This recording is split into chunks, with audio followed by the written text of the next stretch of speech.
All right, just give people a couple minutes here.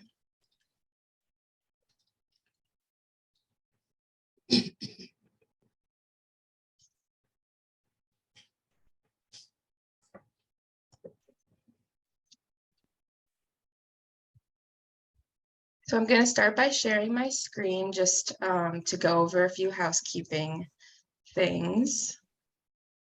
Just one second.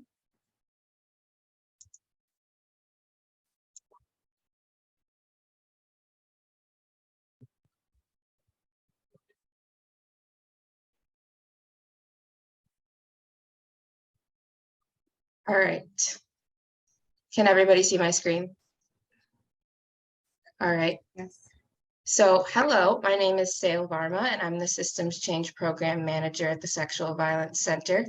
And thank you for joining us today. Today's panel will be a discussion on the intersection between race and sexual violence, followed by a Q&A session. I know we have people from multiple areas, so feel free to introduce yourselves in the chat.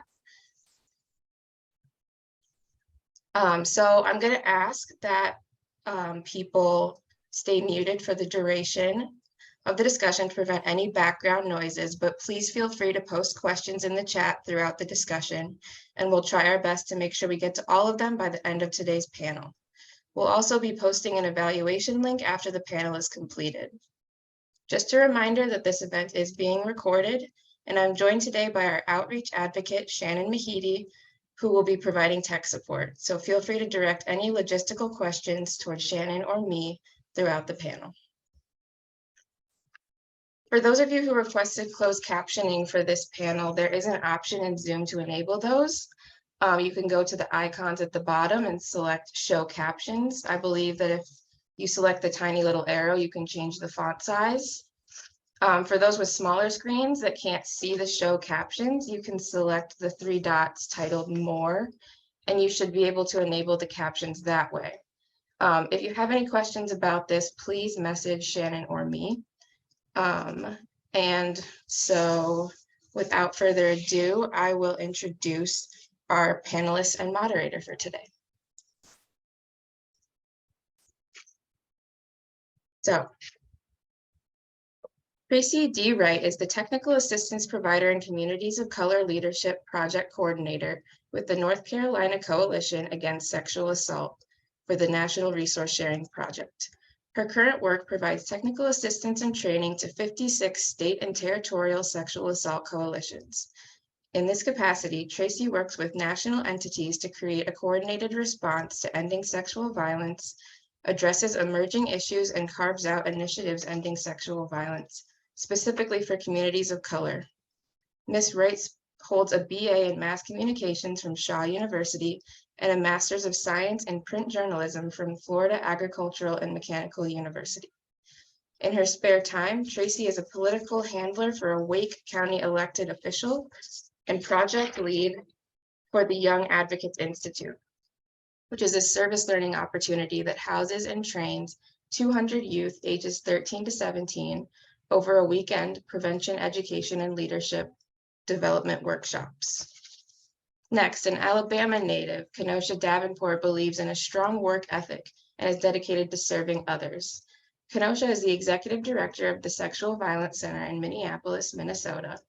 She's responsible for the overall agency direction, fundraising, fiscal oversight, programmatic oversight, and managing external relationships and collaboration. Throughout her career, Kenosha has served on many community and state level boards, currently serving on the board of directors for Violence Free Minnesota and the Minnesota Coalition Against Sexual Assault, where she serves as the board president. In addition, Davenport serves as the board treasurer for Northeast Minneapolis Arts Association. Alla Hassan, an experienced sexual assault advocate, serves as Ramsey County's SOS prevention coordinator and advocate for victim survivors. With more than 10 plus years in the field, she is deliberate and relentless on advocating for systematically marginalized communities. Through individualized advocacy, trauma-informed leadership, and comprehensive resources, Alla has developed community spaces determined to prevent sexual violence and promote community well-being. Now, our moderator, Artika Roller, is the Executive Director of the Minnesota Coalition Against Sexual Assault. Ms. Roller has 20 years of direct service experience in the fields of domestic violence, sex trafficking, and sexual assault. Ms. Roller is known as an effective and talented presenter, motivator, and educator committed to advocating and dismantling systems barriers for victims and survivors. So with that, Artika, do you want to start us off? Yes, Sal, thank you. I am so excited to be here this afternoon to moderate this discussion with Tracy, Alla, and Kenosha. And so we're going to jump into it, talk a little bit about intersectionality.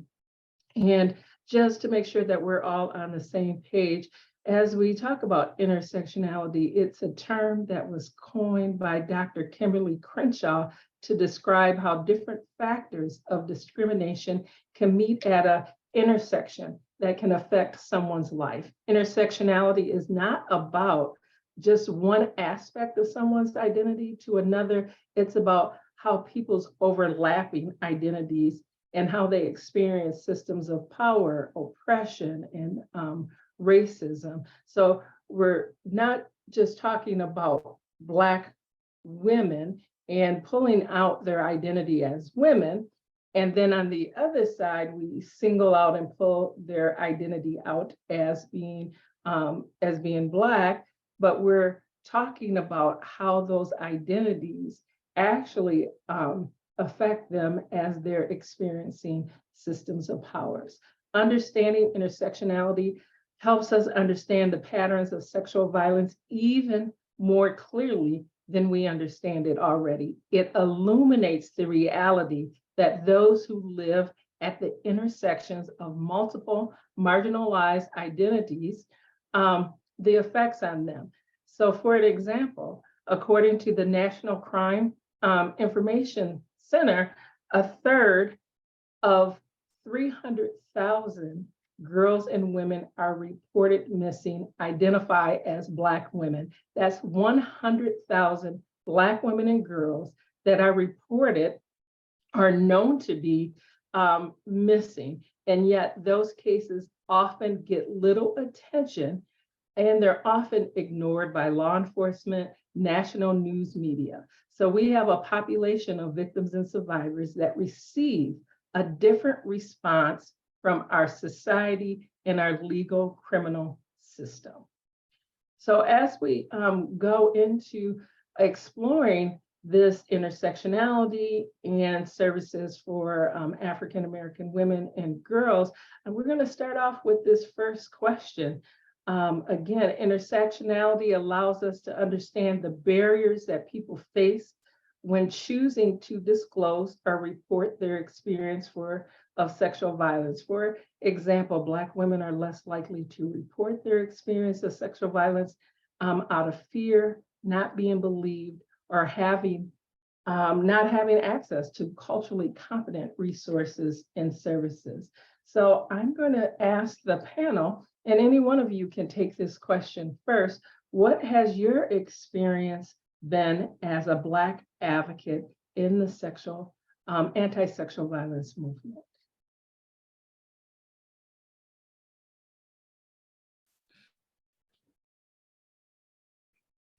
I can share my experiences as a Black advocate in the field. My race was amplified, and so I became a Black advocate working in the field. And that level of distinction brought up a lot of conversations for us as an organization, and it brought up a lot of conversations with the communities as well. Communities have always been present, and Black people in particular have always been present.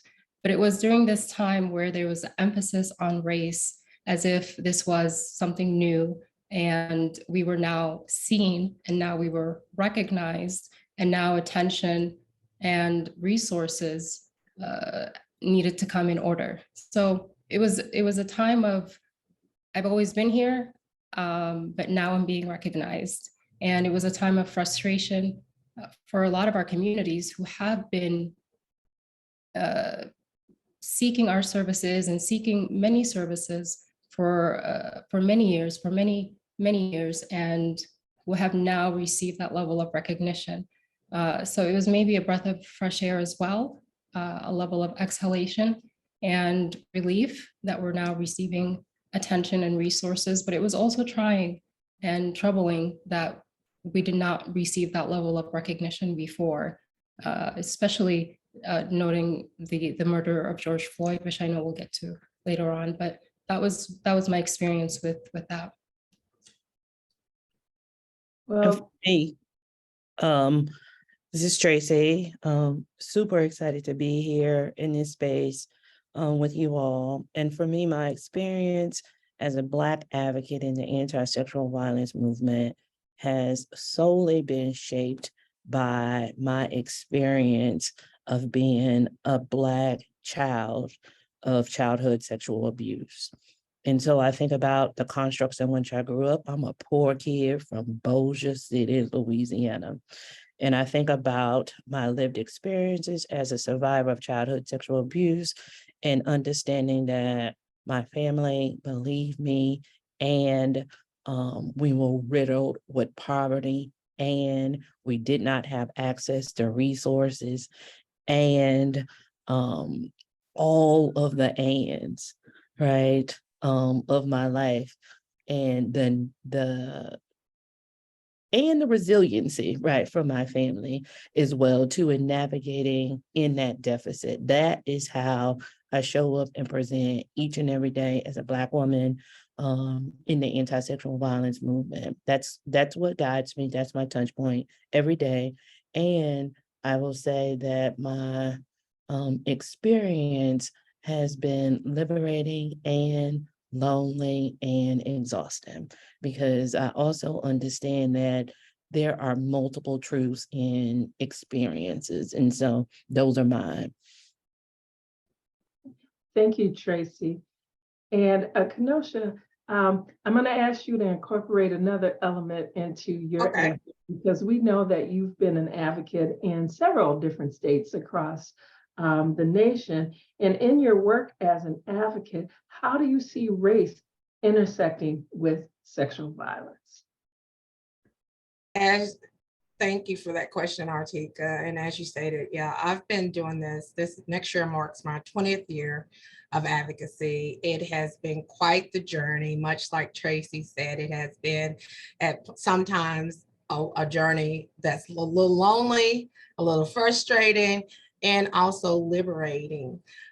In the way in which that I see race and sexual violence intersecting, I mean, we really have to look at the historical component of this.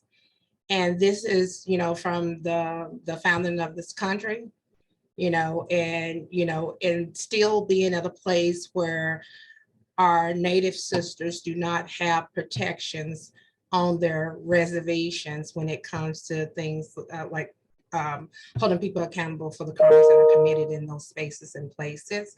When we look at, a lot of people look at like Rosa Parks and the NAACP as all this began with civil rights, but it actually all began with sexual violence. The sexual violence that was running rampant in the South, where white males were able to sexually violate Black women without any penalties, And so I like to share that history because we often forget as a movement where this movement was started and on whose shoulders we stand. And so I like to bring those that came before us into the room with us to acknowledge all of the work of the women that came before us that did this work.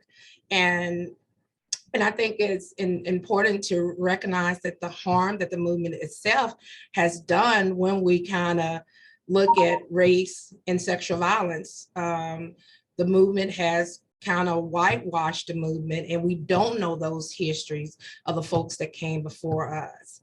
And so then we take that farther and look at like who's seen as an advocate and who's not seen as an advocate, who's seen as a victim. When we look at such national cases that received a lot of news, like the Harvey Weinstein, and when Lupita came forward, everybody's like, well, we don't know. Like we know he's a bad guy, but surely, and and then there was this backlash, because it was like, so why is her story not believable? Why can't she be seen as a victim too, when we know this man had harmed others? And so I'll stop there to allow others to join in the conversation.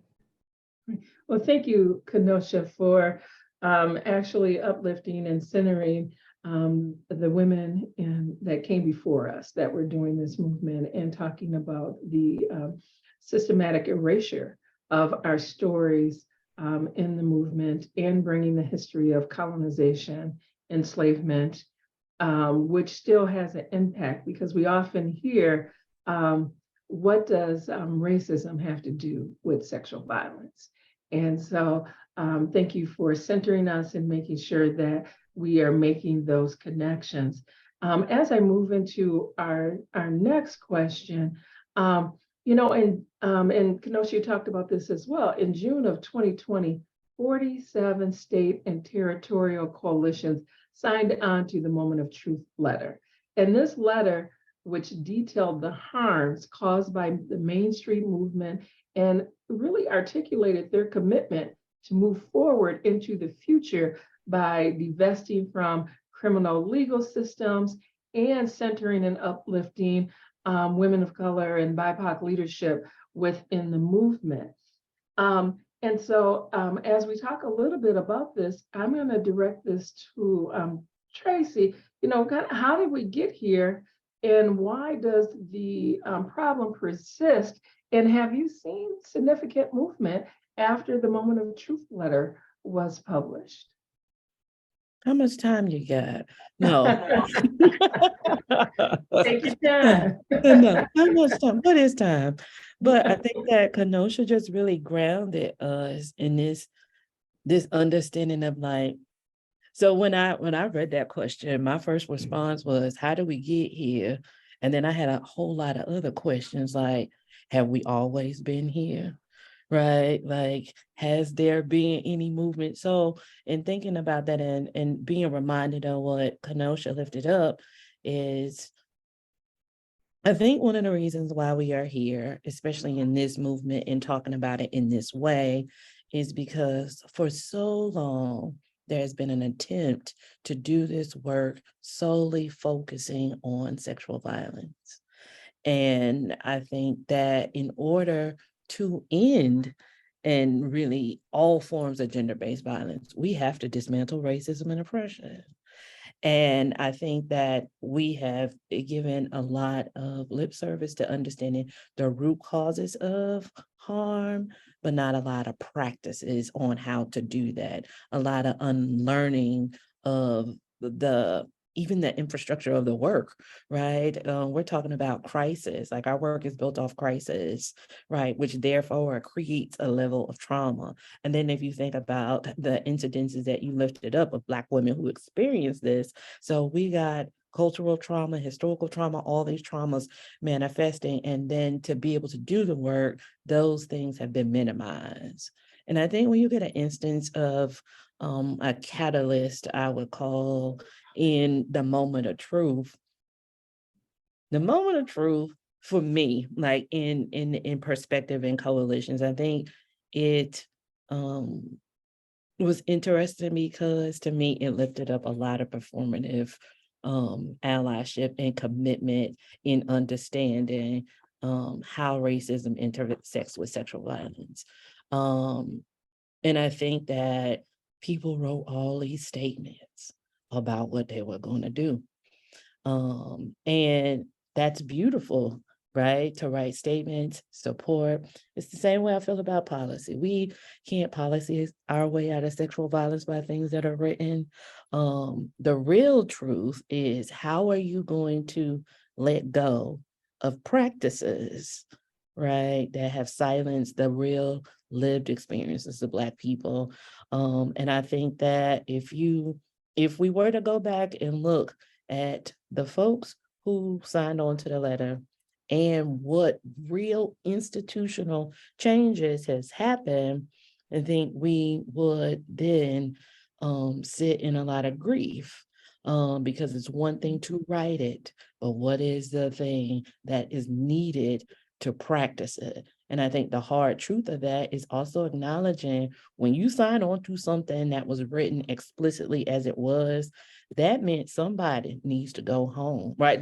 That doesn't mean that everybody, you know what I'm saying? It is a permission to say, in order for this to happen, I will have to let go of this inherent power and privilege and let go of the structures. And so I'm talking about the structures on how we think about productivity, all the way to the practices on how we center survivor experiences of Black women as they move through our organization, seeking out services. What does it mean to provide culturally affirming healing services?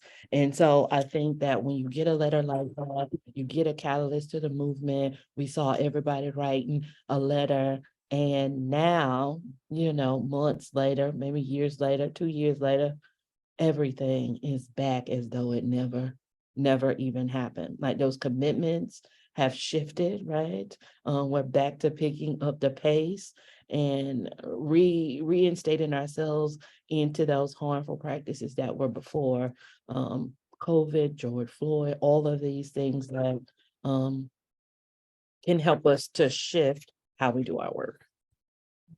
Ooh, That's all my Tracy. soapboxes together, right? Like that's all the things I'm mad at one time. So yeah, all of those things. And then you throw in some inflation, right? So it's all of these things. Thank you, Tracy. You said a lot, and appreciate your wisdom and your insights about that. Now, what really sparked the moment of truth letter was the murder of George Floyd. And the beauty about this panel that we have multi-generational perspectives here on this panel. So, Alla, this is a question for you. As an advocate in Minnesota, how did the murder of George Floyd in 2020 impact your work? That is such a heavy question because how has it not impacted my work? It impacted me personally and my relationship with work, because I recognized that performative allyship, Tracy, you were speaking about. And when you are a Black advocate in the field and you recognize that performative allyship, it makes you question your relationship with the work you do. And it places a level of distrust in the systems that we are part of and the systems that I feel should be responsible for providing support and inclusivity, diversity, richness. So what transpired was spaces for conversations about race and how we as a culture could be more inclusive and having diversity, equity, and inclusion spaces, which are great spaces to have for all times, for all people. And they haven't been sustained. I see a lot of organizations now that haven't really sustained that work that stemmed from that time when George Floyd was murdered.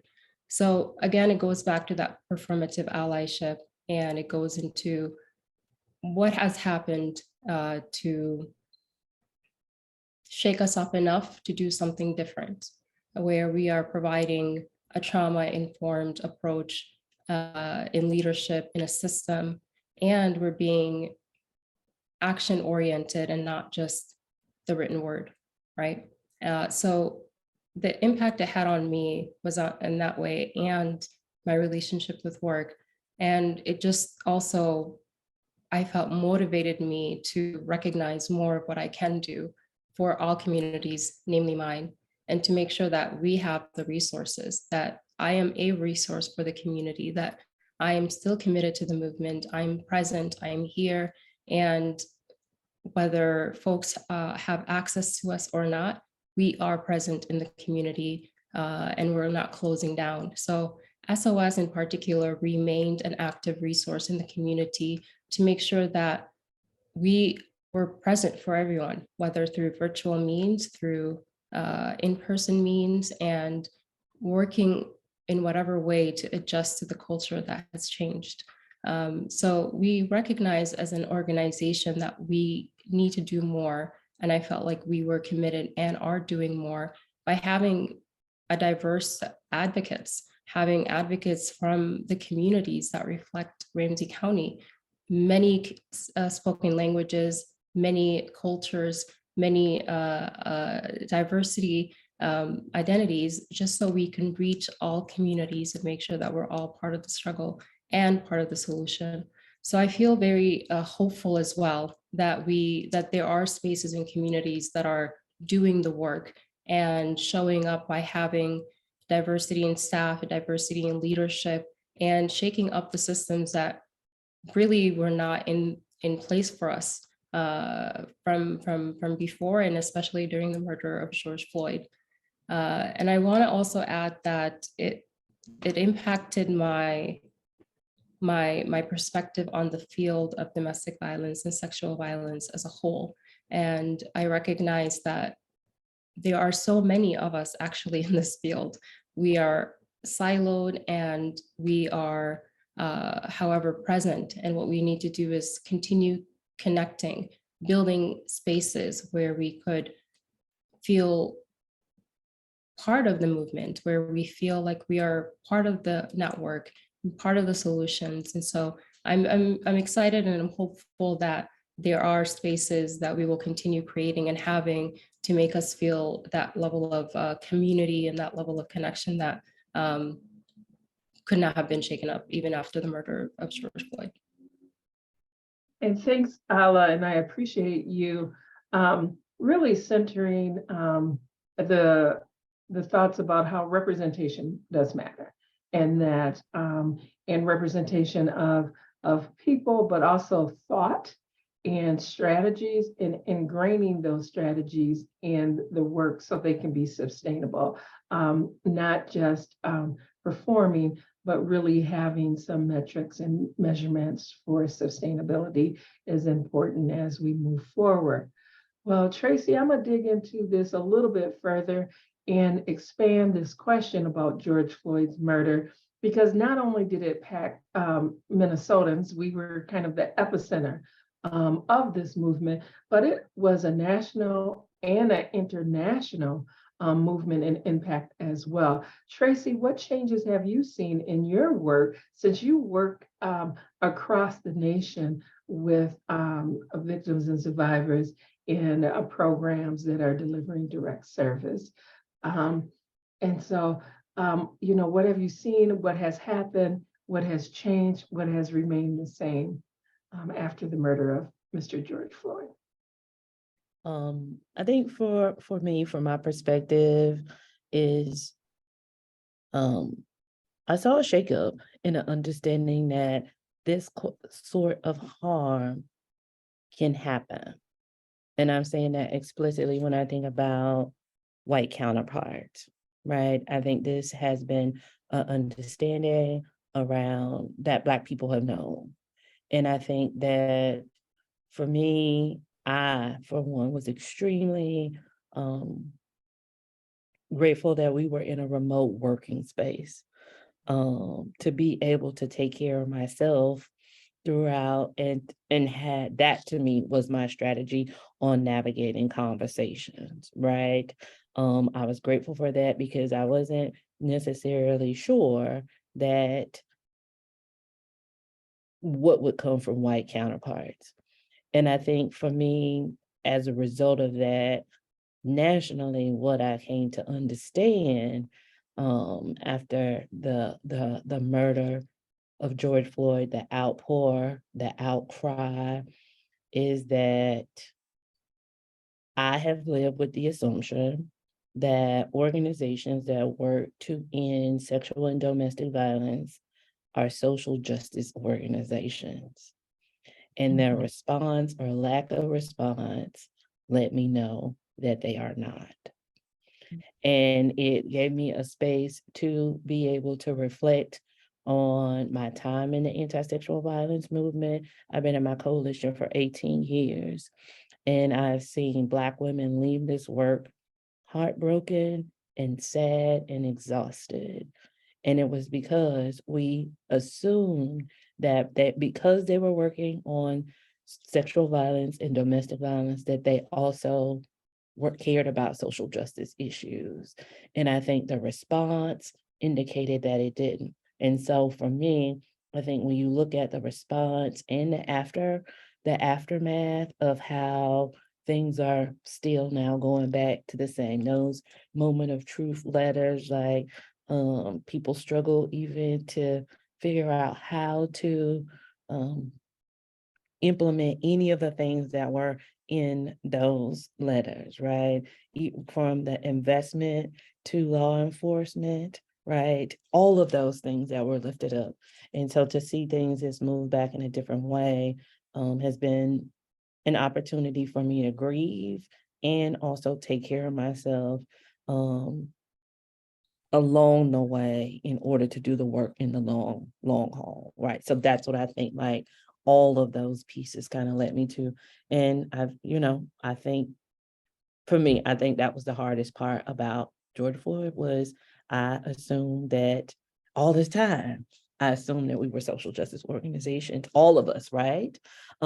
Because we were doing this hard work, this healing work, that we also had a commitment to dismantling racism and anti-oppression work. And the response let me know, solidified what I already knew, but in a very different way. Thank you, Tracy. And as you talk about self-care for Black women may often look different, because not only are we caring for ourselves regarding having those secondary consequences or effects of being in the movement and working against sexual violence, and then we're also need to care for ourselves regarding experiencing racism firsthand, or having those assumptions about who the movement is, and then having to grieve because that's not who the movement is showing up as for us. And it makes me grieve for the survivors, right? Like them knowing that there are survivors there, and this movement is here. And like you opened up, you said it caused harm, and some of us not social justice organizations. So where do survivors get help and rest and support? So it was all the things. Thank you for lifting it up. Sorry. Yeah, thank you. Kenosha, it is well documented that Black women are leaving the anti-violence movement due to a variety of reasons. And what are the things that mainstream agencies can do to ensure sustainability and longevity for Black advocates? But I'm also going to center Black women in leadership as well. Yes, one of the things that that has been not just a response to like the George Floyd murder, but to just the nonprofit sector as a whole, is to try to help Black women become leaders. And I say that very tongue in cheek, because many Black women are leaders, but however, they haven't been provided the opportunity to lead. And so one of the things that I know that I've been working towards is changing the landscape of the nonprofit industry so that it's more representative of the communities that it's supposed to be serving. And so with that, you also have organizations, and their goal is to bring in candidates of color, right? While not really have committed to doing the work, internal work that needs to happen, not really prepping the ground so that a leader would be set up for success. One of the things that I have the honor and privilege of doing is serving on other boards. And anytime there's like a CEO or ED vacancy and those conversations start, my question is like, what's the groundwork? What has been done prior to their arrival? Have you talked to staff about what this might mean for the organization? And just really checking this temperature of people that, like Tracy said, they're in this field. You think that they're also social justice warrior until you put on the hat, right? That hat as a Black woman in leadership, it does not come without its own challenges. So that's not a deterrent, but it's just a reality that it's an interesting place at the top some days. And then I think as far as, when we talk about the exit or the continual exit of Black women in this movement, it like the list of what mainstream organization needs to do is so long, right? First, you have to fix the workplace culture. You have to check it for like the oversaturation of dominant culture in those spaces, because that's another form of toxicity. Everybody doesn't communicate the same. Everybody doesn't value the same type of support, or it's not a one size fits all. And so really taking the time to really understand what that might mean for someone to come in and they're the only person of color on your staff, and then two, as we already know, in the nonprofit sector, we're not paying livable wages. Well, and I say we very loosely, because as an ED of an organization, we are paying livable wages, but I can't say the same for many nonprofits across the nation. And it's like, you're asking people to work with participants on budgets and applying for benefits. So many that also are eligible for those same said benefits. And that's a huge issue. Or when, as the executive director, I walk into an organization that has been around for 20 plus years and the benefit package isn't what it needs to be. That's my first order of business. It's like, let's make sure that people also feel protected, that they have the health insurance, they have the retirement plan. Like, we're no longer running these organizations out of our homes, and that's not the like remote. I'm talking about like, we're not mom and pops anymore. We're fully functioning corporations that need to make sure that we are taking care of our employees. And then making sure too that we're providing them with professional development opportunities. Sometimes I use my privilege as a Black woman, as an executive director, to check in with some of my allies, and there's like, you know what, you have some Black employees, but I don't ever see them at any of the training function. Are they just not interested? And realizing that, the seat in which I sit in comes with privilege, and I use that privilege to check in on other advocates, to see, hey, I see you're here, but where's the team of people that I know that's left behind? And then two, a lot of time what happens, especially when we're looking at domestic violence, or, it's only certain positions that Black advocates are allowed to participate in and be in. And it's not necessarily the position that some may assume is like the glitz and glam of this work, and sometimes it's that very hard work. Shelter work is hard work. All advocacy is hard work, but there are some positions that are more heavy than other positions, and so I think they really have to give an assessment of the workplace culture, given an assessment of whether or not they're providing livable wages, and whether or not the compensation packages are what they should be, and are they allowing for opportunities of growth?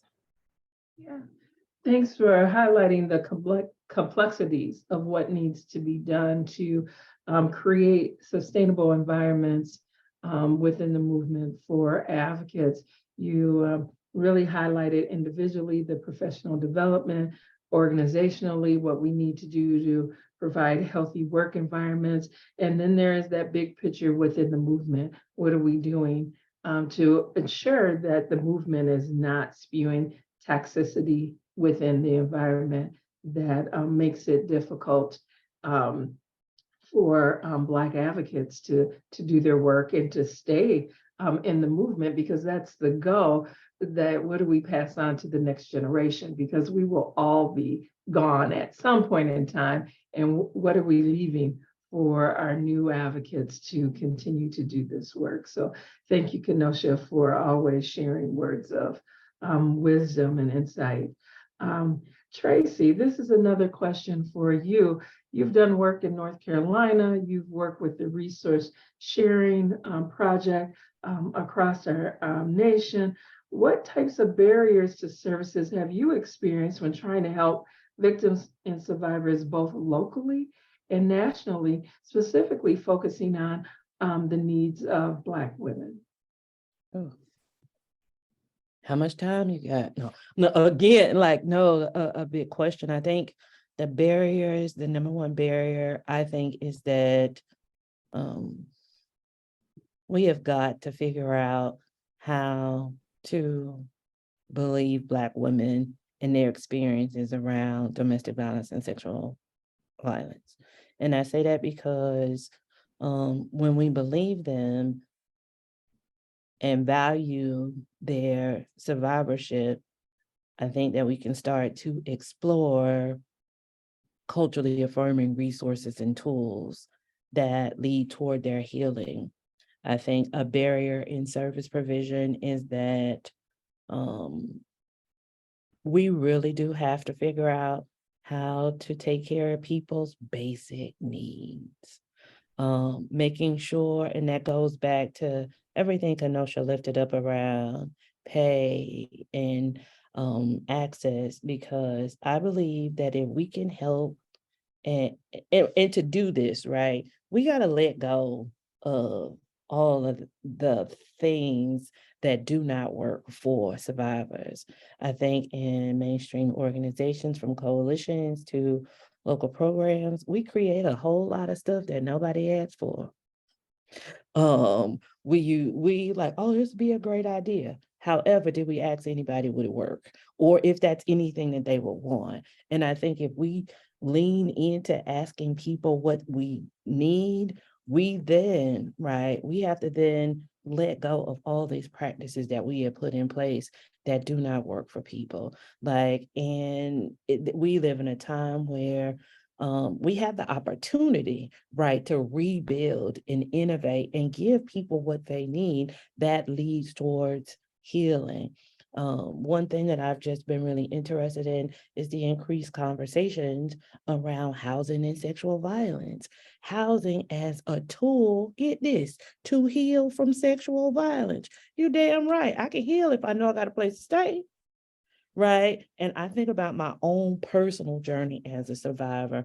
I didn't work through my stuff. I grew up really poor. Right. I didn't have access to a lot of things.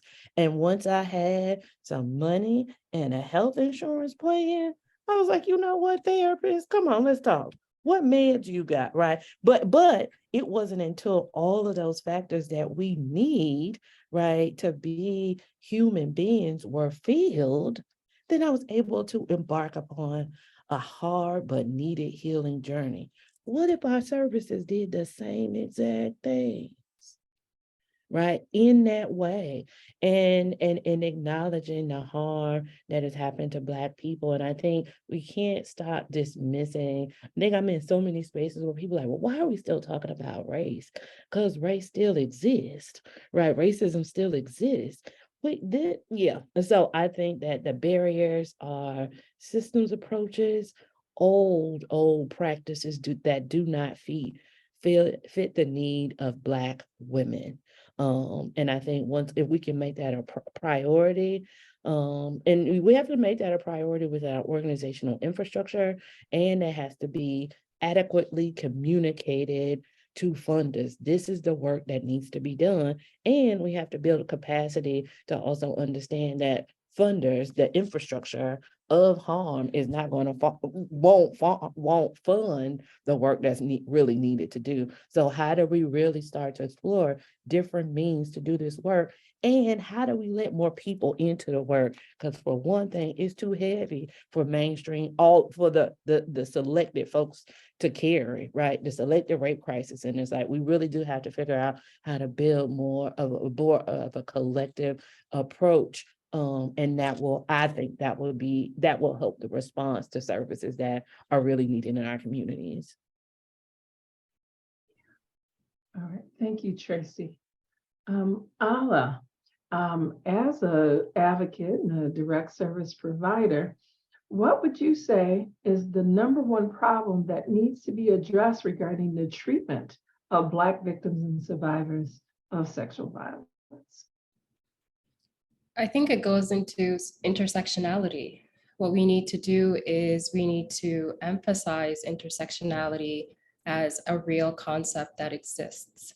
The notion that color blindness is a thing erases the identity of a being. And so recognizing all of the identities of a human being and all of their intersections is significant.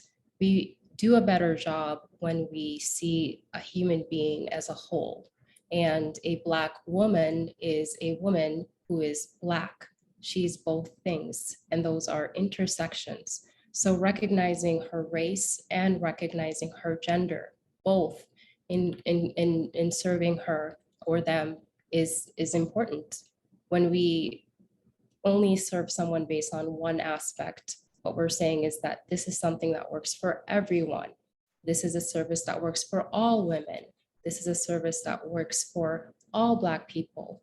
And it doesn't. It works specifically for the identities that you come forth with. So providing a level of individualized advocacy and doing it through an intersectional approach is an appropriate way of advocating for someone. You're seeing them as a whole. You're seeing them with all of their identities and all of the privileges and the hardships of the identities that they uphold. And I'm confident we can do a better job serving our communities when we see them as a whole and we recognize them as all of the intersections that they may be. And being a Black woman are two identities, and there's 2+. And so seeing more and more of them and seeing how the person presents is one way. Another way would be to eliminate the notion that you can't be curious. I think curiosity is okay, depending on how you contain it. And when you're curious, you ask questions. When you ask questions, you do a better job of serving someone. And so having a level of curiosity is healthy. Asking participants what they're looking for and not just assuming is part of appropriate advocacy. Contained curiosity, right? Because this is a human being who is unknown to you, and that's okay. You can ask and you can know, and they would share that with you. So I think those components would be the ones that I focus on, and I implore others to focus on as well. Thank you, Alla. Tracy put in the comment that was beautiful. And asking questions and curiosity is important. So thank you for centering that. And as we kind of move around just a little bit, want to go back to Kenosha regarding this. Now, Black advocates have expressed that their white colleagues are enthusiastic about working with Black victims and survivors or clients. and issues that are related to incarcerated Black men, but they're showing up in spaces towards Black women and advocates and leadership hostile. And so can you address and talk a little bit about how we can dismantle those type of micro, and sometimes we call them macro aggressions that Black women often experience in the movement? Yeah. And so that's where I think we talk a little bit about performative allyship. It is so easy for people to be an ally when it's not in their backyard, right? You know, so they can see it when it's far off in the distance, like, yeah, that's racism. I know it. I'm against that.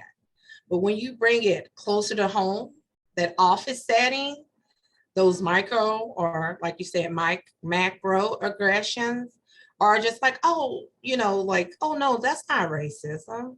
You know, that's, you know, I've heard some new terms. I'm like, yeah, no, this isn't triangulation. This is more like gaslighting. It looks like gaslighting in different situations. You know, I'm no longer looking for allies. I'm looking for co-conspirators. You know, people that are willing and able to do more than just say all the right words, because at this point, everybody has read White Fragility and they now have an arsenal of nice words to say and then appear to be. And everybody right now has in their window, in their front yard, a sticker on their car, sticker on their water bottle, Black Lives Matter.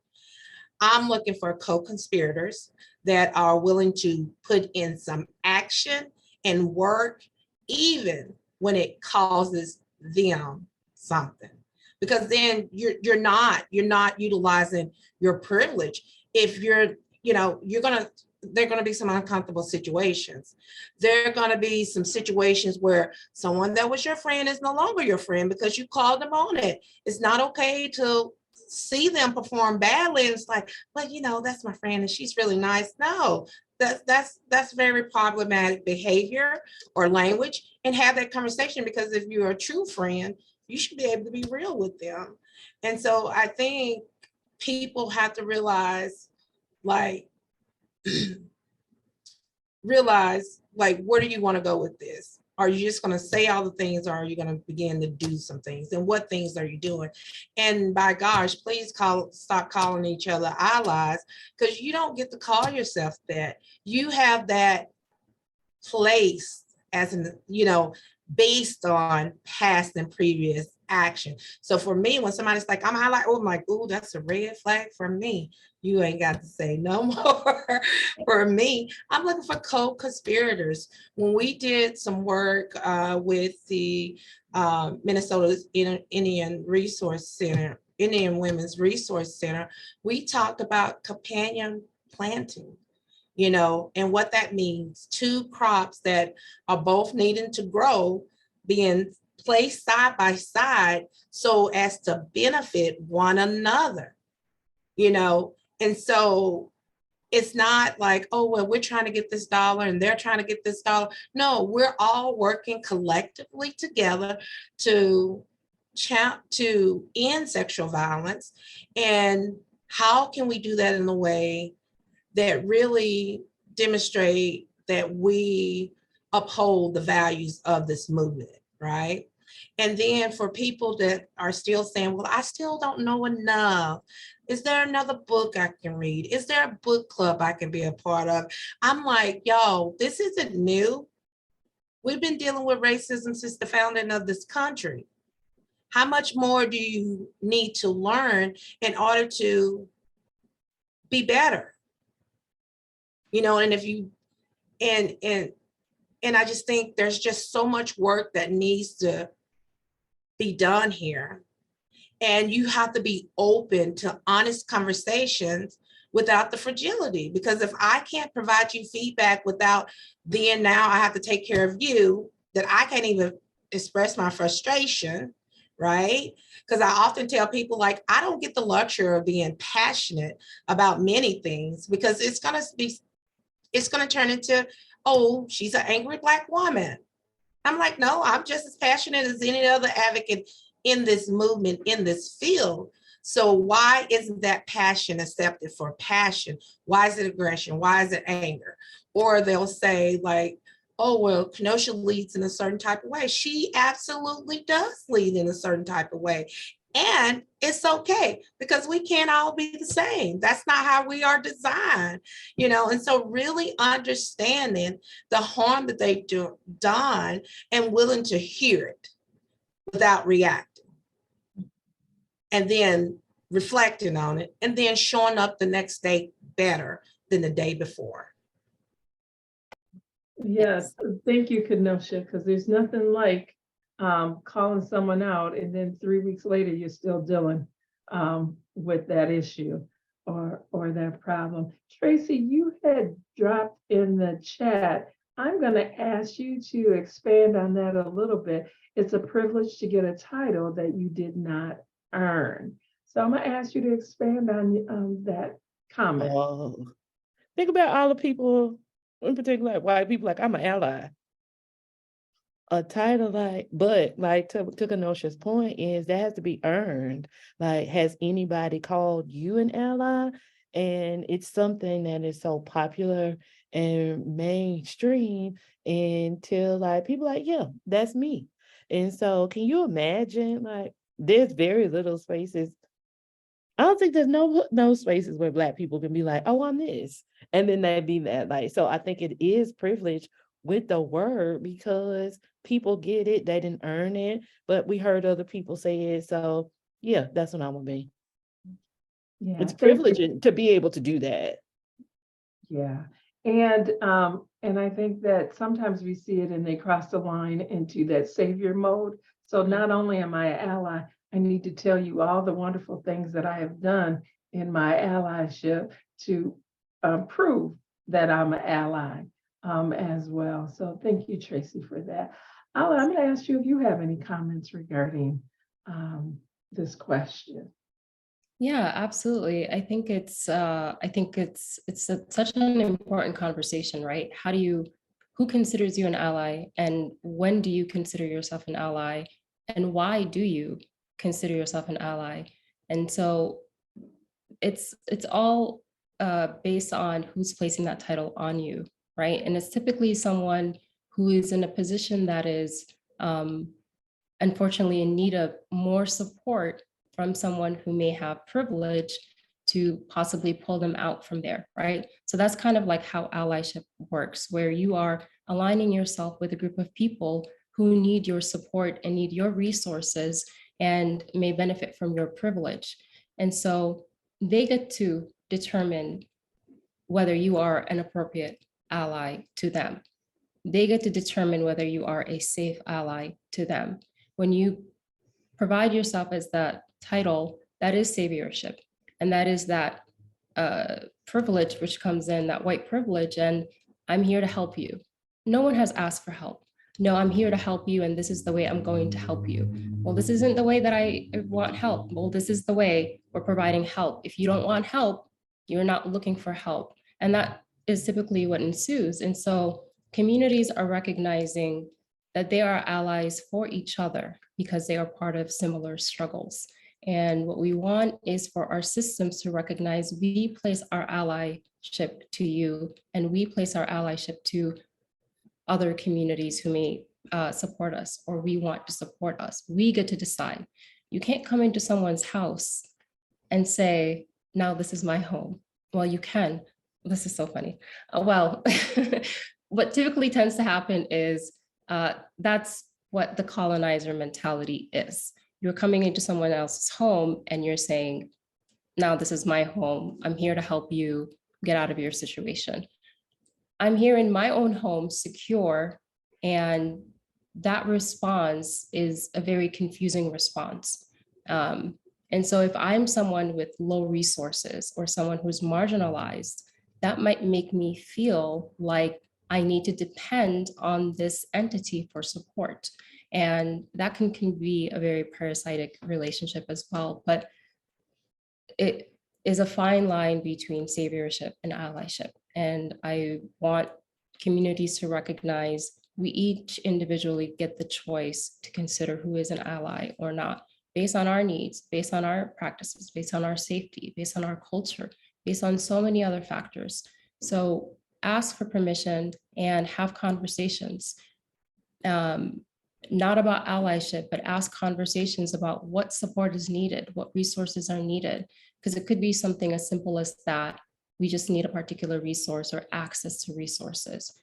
Use that privilege to make resources accessible, to make resources available, and not to hinder on to someone else and claim that you are helping them if they haven't asked for help.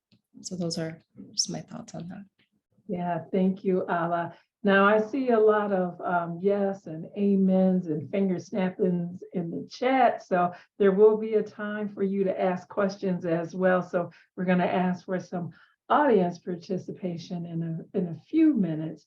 And then Alla, you kind of reminded me, like, there is some basic 101 advocacy rules that we learn when we come into the movement. And somehow when we talk about applying anti-racism, anti-oppressive practices, those 101 advocacy training that we receive kind of just fall away out the window, and people kind of forget, like, you know, this isn't you running the show and guiding everything. You need to ask those questions. You need to be present in different ways, and you need to be in tune to you know, what your role is and what's needed, because it's not about you. That's not why you're here as an advocate. And so I appreciate that. As we kind of move into rounding out our questions, really want to get at what is the number one problem that needs to be addressed regarding treatment of Black victims and survivors? What is that number one thing that we need to be addressing, and how do we need to be showing up as we're trying to provide service in a way that is helpful for us? I suggest you definitely can go first. I will ask Alla and then Tracy. Yeah, one of the things I think is the number one thing is to really understand the historical trauma in the community, right? When the historical not believing Black women when they're receiving, you know, making the report or being subject to being arrested. And so there's so much historical trauma from service providers to the system. And we really have to acknowledge that and say, how do we move past that, you know, and really begin to own that, and then saying, and this is what we're doing differently, and this is how we're doing differently, and inviting those individuals to the table to talk about how service delivery could be different.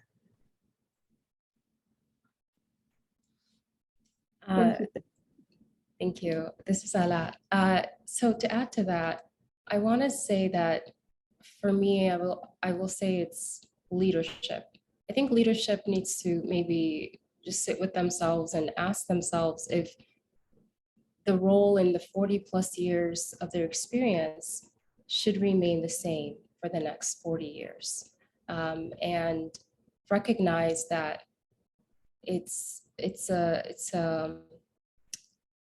and recognize that it's a time for all of us to reflect the communities that we serve. And for far too long, leadership and in senior positions have not reflected the communities that they serve. And so having leaders who recognize communities and who have richness and diversity, that really places those in direct service positions in a position that prepares them a little bit more for the communities that they're serving. And so I want to say leadership needs to be mindful of their responsibilities. And it's a huge responsibility that they have over their employees. Having a trauma-informed approach, having an approach that recognizes the vicarious trauma and the challenging work and the particular traumas that impact communities is important. And so the leaders in these movements are responsible for having employees who are nurtured and who are have a leadership in a trauma-informed way. And so I want to say that that would be my recommendation and my my thoughts for leadership to be mindful of that responsibility, and to equip themselves with trainings and lessons and what else is needed to help them. But it really does also start with a question of, is it time for me to stay or is it time for me to go on? And I think that's an important conversation to have that will lead to great results sometimes. Oh, that was amazing. For me, my word is going to be posture. That's what I want. That is what I think we need to do. We need to posture towards when we hear folks say, oh, they don't come to us, why don't we go to them? Right? Why don't we posture towards effective leadership that prioritizes taking care of the people who take care of the people? Right. That's the posture that I hope that we can really turn to. How do we take better care of the advocates who have their own lived experience in a lot of cases around survivorship? Take care of them so that they can take care of the people. And I think if we can make that investment and build that posture, that will help. If that's our focus, we can pivot away from the things that don't serve us well, right? We can pivot away from biases, pivot away from the proverbial table where we only invite people who share our own lived experience. We don't want to expand that table with differences, right? We invite the same people to the same tables. And so I think if we can posture towards those things, I think we'll be all right. And most definitely, I would be remiss in any space not to lift up posturing and investing in the needs of young people, and Black young people explicitly, who we know are experiencing sexual violence and dating violence at an alarming rate, in access to mental health services. So really building a posture towards overall taking care of the people who take care of the people. Thank you, Tracy, Alla, and Kenosha. I'm going to ask the audience if they have any questions.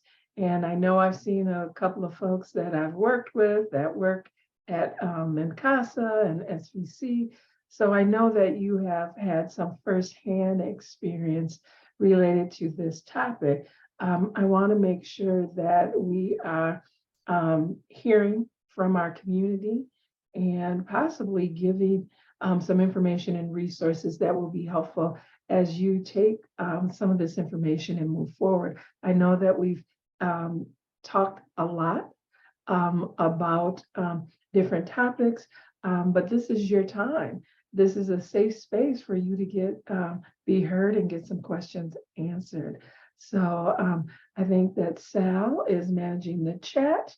You can put it in the chat, or I think that there is an opportunity for you to unmute if you would like to ask a question as well. So we're going to give you a couple of seconds to ask a few questions. We did have one comment that I thought was kind of funny. As my ex-supervisor just said, who tows the tow truck?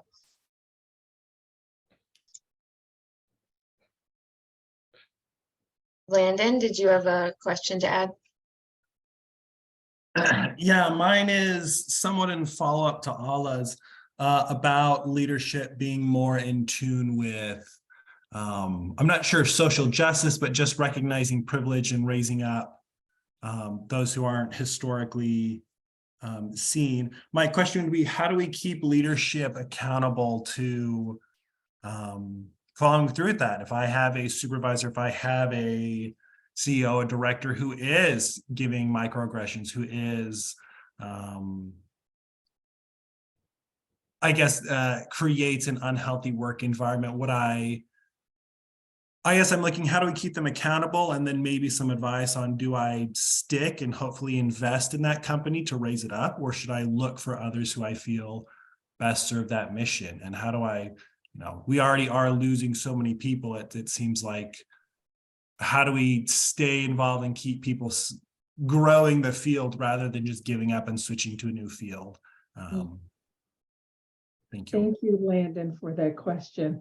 I'm going to ask Kenosha to, do you have a response to that?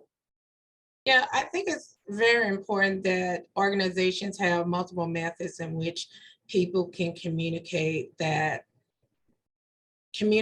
provide feedback about the workplace culture, whether that's regular check-ins with supervisors or executive directors. One of the things that we do here at the Sexual Violence Center is we do a job satisfaction survey every year, because not everyone is comfortable saying things in a face-to-face manner. And so we try to have multiple mechanisms in which staff can provide that feedback. And as far as the accountability, I think it's important for the board to have an awareness of, the workplace culture within the organization, so looking at strategic plans and how does that relate to the workplace culture? Are we putting budgeting money and time in place to support improvements? Because you can say you're going to work on it, but if there isn't any money to do the work for that, which comes to the board making sure that they're bringing in adequate resources for the organization. Workplace culture doesn't get better without actual work being put into it, which also means resources have to be put into it. And really taking a look at things like the retention rate. Okay, what is our overall retention rate? For me, let's look at the data. And then what is the retention rate for individuals who represent marginalized communities? Because if that's higher than that white individuals, then there may be a conversation changing how we do exit interviews. A lot of time we do exit interviews in which you sit before the supervisor that may have been the person or the person that is cause of you to exit. Like, you don't want to be under that person's supervision, and they're allowed to write that narrative for you. But why? Why does it need to be that way? The way in which we do our exit interviews is we actually allow people to fill out a survey at any time once they've kind of initiated the exit process. That's on the checklist. And then they can do that either that week or within their 2 weeks, or after they've exited the organization, so that it's a safe place for them to say, this is what I was experiencing. So looking at different ways in which to say, to give people the freedom to express themselves, because oftentimes organizations like, oh, we don't have that problem here. And then my question is, but how do you know?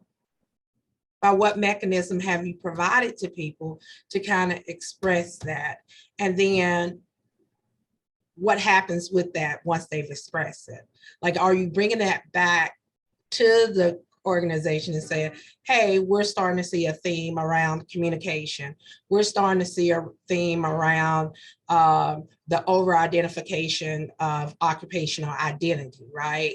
And And so really working collectively as a group to create change within that organization. And thank you, Kenosha. I will just add that at NCCASA, we really had to build in our commitment to this work in our strategic plan. As we were working on our strategic plan, we had identified as racial justice as the focus area, and we received pushback from staff, board, facilitator of our strategic plan. And the comment was that, if you put that as a focus area, you have to do some work on it. You need to have some measurements and impact and outcomes associated with that. And I was like, that's the whole point. That's why we're having that as identified a focus area. So we will be measuring and having some outcome and some impact regarding our work in that area. I would say the other thing is in our operations, we really needed to build that in multiple ways, looking at our hiring practices, how we handled HR issues, and then taking away anything that we weren't capable and committed to doing. When I moved into the organization, we had a philosophy around uplifting and centering BIPOC leadership. We weren't doing that. And so we needed to address that. Either we did the work or we had to take that off as an area that we were working on and centering because we weren't doing that work. And so it's ongoing commitment and different levels of the organization to focus on that work. We build in professional development for the whole staff, for people individually. We're asking those questions on performance reviews. Again, it is kind of this scope of looking, zeroing in on the work and then expanding. The other thing that we can't leave out is that it also is how we're showing up in our relationships with our partners as well. And who are we focusing on? Who are our vendors? Who are our consultants? It is an ongoing commitment to change culture. I've heard from someone, culture is the hardest thing within an organization to change because that you have to show up daily to do that work in bigger, better, and different ways. I will pass that on to Tracy or Alla if you have any comments regarding this. Yeah, I just wanted to briefly say some thoughts to your question, Landon. I've experienced a plethora of emotions. I've went through feeling exhausted to really energetic to everything in between when it comes to how do I respond to management or leadership who has caused me harm through microaggression or microinvalidation. And so in different times of my journey, I felt different ways. And overall, it's exhausting. It's exhausting because I feel strongly that the responsibility should be on leadership. And what we tend to do is, I think Kenosha mentioned that point earlier, it's fragility, right? I feel like what tends to happen is leadership has a level of fragility and they put a lot of responsibility on the employees. And so if an incident that is micro-invalidating or microaggressive occurs, that responsibility is on the employee to put it on the leader. And if the leader is too fragile, then we feel some type of way. So those have been my experiences. But what I will say is surround yourself with resources. Surround yourself with resources. If you are part of if you have union stewards, if you have send things to your email, track everything. Those are your resources, because what you don't want to do is gaslight yourself or feel like what is happening is insignificant and should be bypassed. Every incident matters, and all of that should be brought up to leadership. And in whatever way that you can, I implore you to, with your support and resources, because it's situations like that that I feel cause a lot of us to leave the field because we're so full of emotions and exhaustion that what we want is we don't have time for it. We're gonna find something which is more in line with how we feel and how we want to feel. So that's just the piece that I wanted to add to. Surround yourself with resources, validate yourself. I completely agree. And I want to say that these situations happen too often, and you are in the right, and you have resources around you.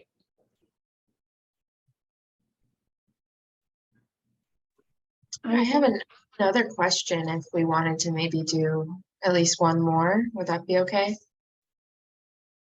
Okay. So this one is from Rachel.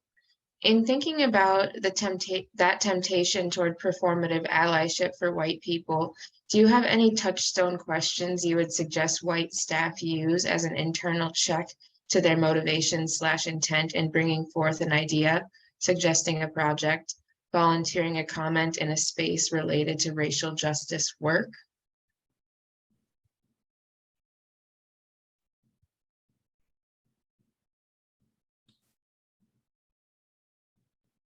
I don't. And it is because I'm not going to do white people's work. And I think that there has to be a commitment to doing that. And for me as a Black woman, and people can differ and feel how they want to feel. It's not my job to do that. My job and how I present in the world is to make sure that Black people have access to what they need. And I would just kind of say, I think it's important that individuals have their own set of accountability partners in that, in thinking, like, hey, I want to run something past you. This is where I'm thinking, because I can't. I think once you've been called out on things, you really probably should have an accountability partner to kind of, bounce some things. And it shouldn't be a person of color doing that.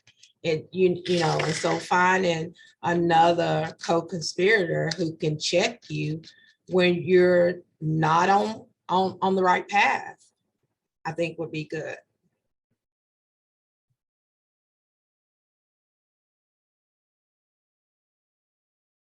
What about any suggestions that you have for school systems' response to sexual violence? I'll chime in there. Our organization, the North Carolina Coalition Against Sexual Assault, has been in a 2-year contract with a school system here in North Carolina, where we have been tasked with training all members of the school district. And I will say that that in itself has been a great experience, and it's also been a hard experience. I will say that schools really need access to the information and the work, and the experiences that our teachers are collectively experiencing right now. They are navigating really, really tough and hard times. And I think that in our training around sexual violence, the historical context of sexual violence, I will say that the most pushback and why it's relevant to this conversation that we have had in that experience is around the adultification of Black girls. There has been a clear disconnect, lack of understanding, and pure resistance to understanding the historical context around Black women's body, Black children's bodies.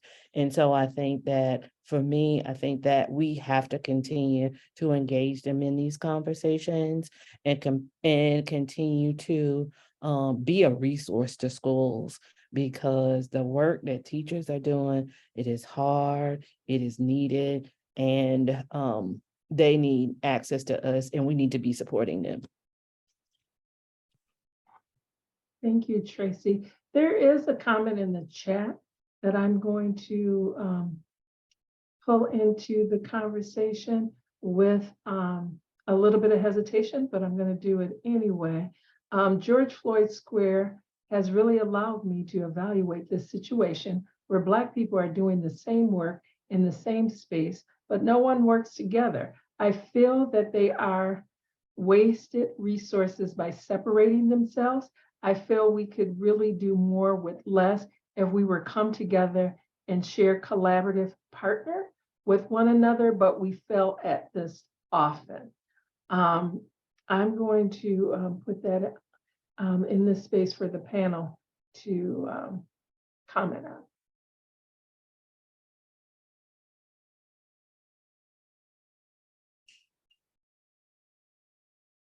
I will challenge the notion that we're not doing the same work in the same space and no one is working together. I challenge that because in my work, we have to do work depending on the communities that we serve and depending on the leadership you have. And I want to say, Artika, you touched on that cultural shift that happens with the leadership. And so the work depends on leadership and it depends on who we're working for. So maybe I'm processing out loud, but I will say confidently, I don't believe we're doing the same work in the same space. And I think that's really what's bringing on these conversations, because we need to recognize intersectionality exists. And that's the way we can and should do the work, through an intersectional lens and through an intersectional approach. So it's not about doing it the same, but rather doing it through the best way for what needs to be done. Sorry, I'm reading at the same time, but I feel like it's it's through an intersectional lens that we need to recognize how we do the work. So that would be the only comment I will speak on. For time's sake, what I would say about that is that there's many reasons why people cannot work and be in mainstream environments. And so sometimes it's because of safety, lack of trust, and more harm that may occur. And so people may need to do work the way they need to do it in their own space and in their own environment, which may not look like what folks in the mainstream may feel like it needs to look like.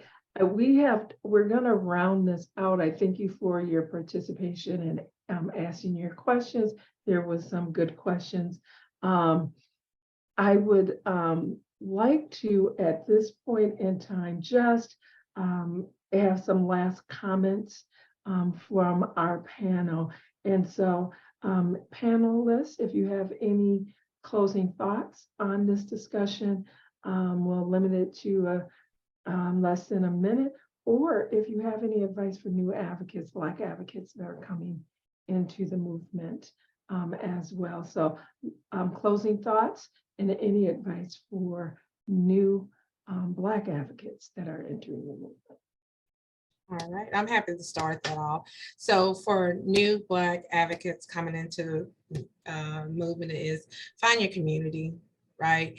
If you're relying on your organization to find that community for you, then you're probably going to end up in a place of disappointment. So find community and advocates. There are so many wonderful, awesome, phenomenal advocates across this nation, not just in Minnesota. They're wonderful here too, but I get sometimes when I'm low, just not having a great day, and I'm connecting with a national call and my advocate friends are there, I'm just they really reignite my flame.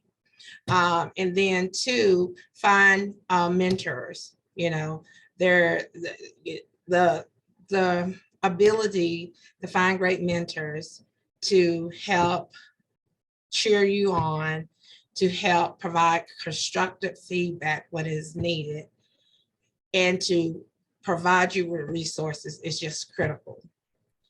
And then my closing thought is, how do you, as an individual who came here to learn or to enhance your learning, How do you take this, what we've shared with you today, and put action? And what is that action? And so think about it, but don't think too long, because we want you to get to the action part of it. Thanks, Kenosha. Alla? So I will use my minutes to read something from the Network for Public Health Law, and it was something I felt like was really profound. The work that race is doing within communities is to function as a plus or minus factor for who will ultimately get through the door and even live. At minimum, race and gender in our society is color-coded, and racial disparities do not simply disappear. Treating race as its own impactful social institution will cause us to start taking and asking the right questions. It will immediately raise questions about race's relationship with other social and political institutions, even when those other institutions seem race neutral on the surface. So this is my piece, which is to challenge your notion when you see race as a function of plus or minus of an individual when they walk through the door, which is something that many of us do. And we can challenge it and challenge that notion, and also conclude it with the fact that the person has multiple identities, and these experiences can be privileges and they can be extreme challenges. And these challenges can marginalize them beyond measure. And these can cause further disparities in school education and just the ability to live. So recognizing the intersectionality, seeing race and gender as both intersecting factors is key when we provide advocacy to our victim survivors. Seeing them as a whole, as a full being, and being okay with being curious and asking contained curiosity, asking questions, I really feel will lead us into a culture that is more healthy, that is more fair, and that's more just, because we are recognizing each other as beings and not as less than. So I implore you to, in your work, in your advocacy, provide individualized advocacy through an intersectional lens. Provide yourself with resources and information, learn, surround yourself with folks, and educate yourself if you're doing this work. How do I best support a person? Asking them what type of support they're looking for. Thank you. Thank you, Alla. Tracy? Oh, new advocates and everybody. I need you to do two things. Practice love and get you some joy. And when I'm talking about love, I'm talking about that bell hooks kind of love that's an action and care and consideration for yourself's well-being and others. And I will say joy. Joy is what I want for new advocates, and joy is really my like closing thought, is because we need more of it and you deserve it. Because I used to think that joy was one of those things that only certain people got. And then I got me some joy. And joy and love in their active sense are the things that will keep you in this work. And those are the things we need to continue to do the work. Get you some joy and get you some love. Love yourself a whole lot. Please do that and experience joy.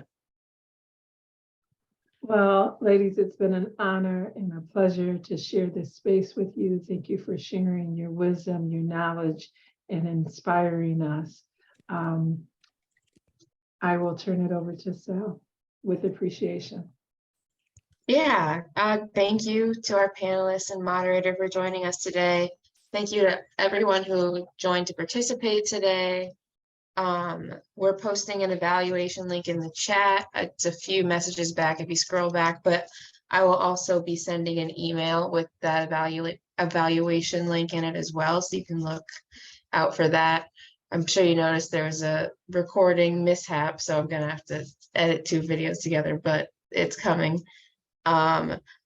Yeah, thank you for filling out the form. It'll help us better address any of your needs in future presentations. And just thank you for your time today. Hope to see you soon. Thank you, everyone.